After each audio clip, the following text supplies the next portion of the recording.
Hello guys, welcome to our mathematics. तो students, आज हम class 10th maths arithmetic progression, ठीक है, एक्सरसाइज 5.2 का क्वेश्चन नंबर 2 सॉल्व करेंगे बच्चों। लास्ट वीडियो में हमने क्वेश्चन नंबर फर्स्ट जो है कंप्लीट कर लिया है। तो शुरू करते हैं question number 2। Choose the correct choice in the following and justified. इसके दो पार्ट्स हैं। फर्स्ट पार्ट है 30 टर्म्स ऑफ एपी 10, 7, 4 ईच। तो हमारे पास चार ऑप्शन हैं। Option A 97, option B 77, option C -77, option D -87। ठीक है, तो ये हमारे पास ये चार ऑप्शन है। हम इसको सॉल्व करेंगे, उसके बाद जो है ऑप्शन को जस्टिफाई करेंगे बच्चों। तो हमारे पास एक जो है एन टर्म्स का फॉर्मूला होता है बच्चों। क्या होता है हमारे पास एन टर्म्स का formula? A n equal to a plus n minus 1 multiply d. ठीक है, ये क्या होता है हमारा एन टर्म्स का फॉर्मूला होता है बच्चों। ठीक है, तो हमारे पास गिवन क्या क्या है? ए है, ए इजक्वल टू 10, और एन है, एन कितने टर्म्स है हमारे पास? केवल 30। तो एन इक्वल टू हो गया 30, और ए एन हमें फाइंड करना है बच्चों। ठीक है, और डी कैसे निकालते हैं हम? डी क्या होता है? Common difference. तो डी होता है हमारे पास A2 माइनस A1। ठीक है, यानी A2 हमारे पास कितने बच्चों? 7 माइनस A1 है हमारे पास फर्स्ट टर्म्स ई। ठीक है, तो 10 इक्वल टू माइनस की वैल्यू हमारे पास बड़ी है तो माइनस का आएगा विकल्प। तो 10 में से हम माइनस करेंगे 7, तो होता है बच्चों -3। ठीक है, तो ये चीज़ हमारे पास गिवन है। हमें फॉर्मूला लगाना है बच्चों ए एन। फॉर्मूला मैंने यहाँ पे जो है राइट कर लिया है। ठीक है, तो यहाँ पे हम सिर्फ मान वैल्यू जो है पुट कर देते हैं बच्चों। ए एन हमें क्या करना है? फाइंड करने। ठीक है, ए एन में क्या करना है? फाइंड करना है। तो ए एन इजक्वल टू ए की वैल्यू है 10 प्लस एन माइनस 1। एन हमारे पास कितने? 30 माइनस 1 डी है बच्चों हमारे पास -3। ठीक है, डी कितना? -3। तो इसको इस तरीके से नहीं लिखेंगे -3, इसको क्या करते हैं हम? ब्रैकेट में लिखेंगे बच्चों, क्योंकि ब्रैकेट का मतलब क्या होता है हमारे पास? मल्टीप्लाई के। ठीक है, अब हम इसको करेंगे मल्टीप्लाई करेंगे बच्चों। देखो ए एन यानी हमारे पास A30 इक्वल टू 10 को लिखेंगे हम एज इट इज, और प्लस 30 में से 1 सब्ट्रैक्ट करेंगे तो ये हो गया हमारे पास 29, और मल्टीप्लाई में है बच्चों हमारे पास -3। ठीक है, अब क्या करेंगे हम? इसको मल्टीप्लाई कर देंगे बच्चों, यानी ये हो गया 10 माइनस प्लस होता है माइनस, और 29 को हम 3 से क्या करेंगे? मल्टीप्लाई कर देते हैं। तो 3 9 जा 27, 2 और 3 2 6 और 2 8। तो अब देखिए माइनस की वैल्यू बड़ी है, और हमें क्या करना है? 10 में से हमें माइनस करना है 87। तो हमेशा छोटी वैल्यू से बड़ी वैल्यू माइनस करते हैं, तो जो है हमारे पास क्या होता है? माइनस होता है, और फिर हम 87 से 10 को माइनस कर देते हैं बच्चों। तो क्या हो जाएगा? -77। ठीक है, तो हमारे पास -77 कौन सा ऑप्शन है? Option C. तो जस्टिफाइड करेंगे, सो देयरफॉर ऑप्शन सी यानी -77। ठीक है, ऑप्शन सी इज करेक्ट। ठीक है, तो ये हमने क्या कर दिया? जस्टिफाइड कर दिया है बच्चों। ठीक है, तो इसी तरह से हम क्या करेंगे? सेकंड पार्ट सॉल्व करते हैं। उसके लिए चलते हैं नेक्स्ट पेज में। देखिए सेकंड पार्ट क्या है हमारे पास, ठीक है। हमें 2 पार्ट दिया है क्वेश्चन हमारे पास, choose the correct choice in the following and justify, ठीक है।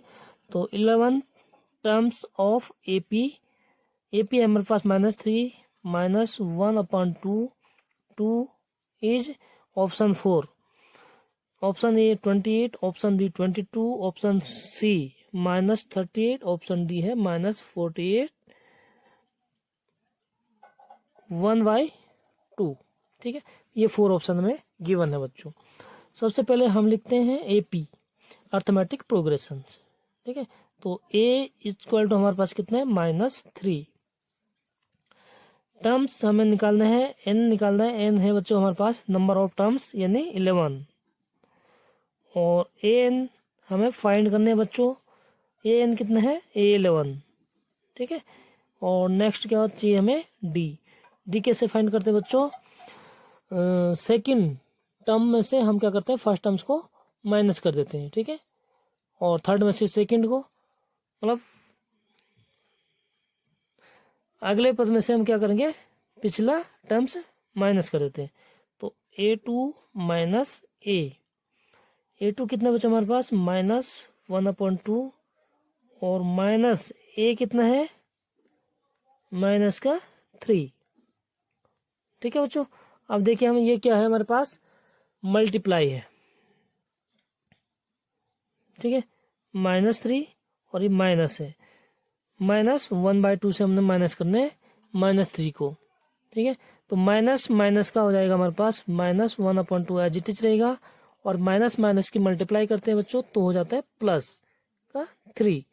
तो D इक्वल टू कितना हो जाएगा, देखिए D इक्वल टू, अब 3 में से हम क्या करेंगे -1/2, तो हम इसको डायरेक्ट कर सकते हैं 2 3 जा 6, 6 - 1 यानी 5/2, तो D कितना हो गया हमारे पास 5/2, ठीक है। तो ये हो गया हमारा D की वैल्यू। अब देखिए हमारे पास जब D की वैल्यू हमें पता हो गया बच्चों, तो हम इसके बाद क्या करते हैं,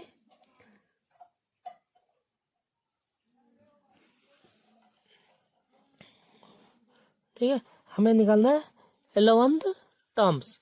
तो 11th टर्म्स का मीन्स होता है A11, फॉर्मूला मैंने ऊपर लिख चुका हूँ और एक बार और लिख देता हूँ। AN इक्वल टू होता है बच्चों A plus N -1 multiply D। ए क्या है फर्स्ट टर्म्स, N क्या है नंबर ऑफ टर्म्स, और D होता है बच्चों कॉमन डिफरेंस, ठीक है। कोई दिक्कत हो तो आप लोग कमेंट में लिख सकते हैं, आप लोगों को और अच्छी तरह से समझा दिया जाएगा बच्चों। A11 इज इक्वल टू ए कितना है बच्चों हमारे पास -3 प्लस N -1 यानी 11 -1, और D है बच्चों हमारे पास 5/2, ठीक है। इसको हम कैलकुलेशन करेंगे तो -3 और प्लस 11 में से हम 1 को माइनस कर देते हैं तो ये होता है 10, और मल्टीप्लाई में है बच्चों हमारे पास 5/2।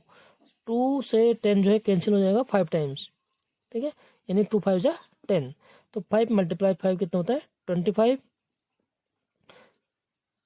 प्लस 25 -3 है बच्चों, ठीक है। अब देखिए +25 और -3 यानी 25 में से हम -3 कर देंगे तो हमारे पास हो जाएगा 22, ठीक है बच्चों। यानी हमारा 22 कौन सा ऑप्शन है, बी ऑप्शन। तो इसको हम जस्टिफाइड करेंगे।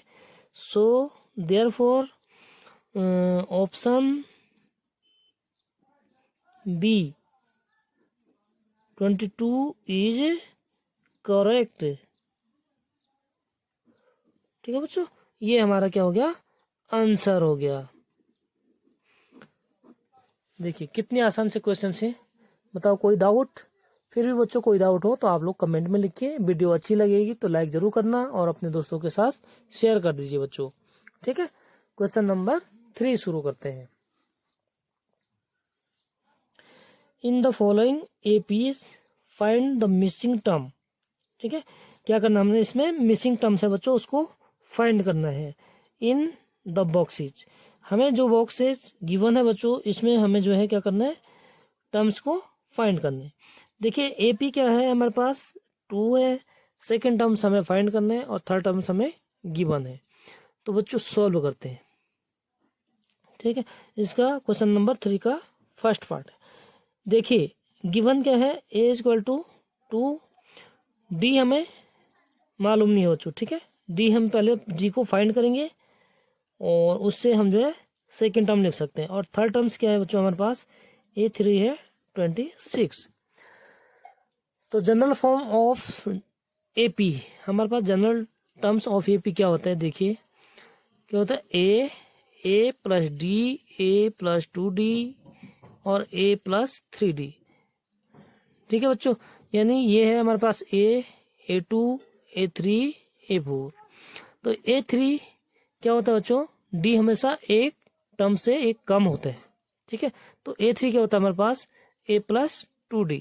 तो हम इसकी वैल्यू इसमें पुट करेंगे, उससे D जो है हमें फाइंड हो जाएगा बच्चों, ठीक है। यानी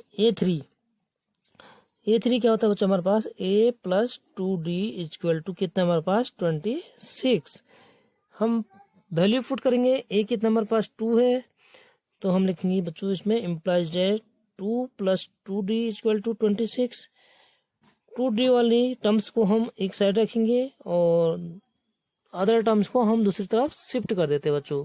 तो 26 एज इट इज रहेगा, 2 इधर प्लस है उस तरफ शिफ्ट करेंगे तो ये माइनस हो जाता है, माइनस का 2। देखिए बच्चों 2 = हो गया 24।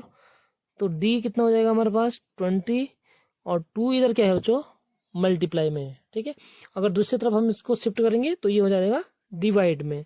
2 से 12 को 24 हम डिवाइड करेंगे तो कितना टाइम कैंसिल होता है, 12 टाइम्स, ठीक है। तो D = कितना हो गया हमारे पास 12 हो गया बच्चों, ओके। अब देखिए D = 12 हो गया, हमें कौन सी टर्म्स फाइंड करने, मिसिंग टर्म्स क्या है हमारे पास, सेकंड टर्म्स यानी A2 क्या होता है बच्चों हमारे पास, यहाँ पे मैंने terms general terms of AP मतलब जो हमारे पास अर्थमेटिक प्रोग्रेशन की जनरल टर्म्स होती है। A2 क्या होता है हमारे पास, A + D। तो A + D वैल्यू हम पुट करेंगे, A हमारे पास गिवन था, D हमने फाइंड कर लिया है, हम उसको पुट कर देते हैं बच्चों। तो A2 = हो गया हमारे पास A हमारे पास है 2 और प्लस D, ठीक है। D कितना है बच्चों हमारे पास, जो हमने फाइंड किया है 12। तो A2 कितना हो जाएगा यहाँ पे 14, ठीक है। जो हमारे मिसिंग टर्म्स है बच्चों, तो देयरफॉर मिसिंग टर्म इज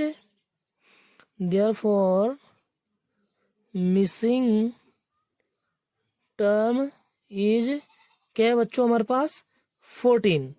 तो इट इज हमारा क्या हो गया आंसर, ठीक है। इसी प्रकार वीडियो में बने रहने के लिए चैनल को सब्सक्राइब कर दीजिए और वीडियो अच्छी लगे तो लाइक जरूर कर दीजिए बच्चों। मिलते हैं नेक्स्ट वीडियो में क्वेश्चन नंबर 3 पार्ट 2 के साथ, ठीक है। तब तक के लिए बाय बाय।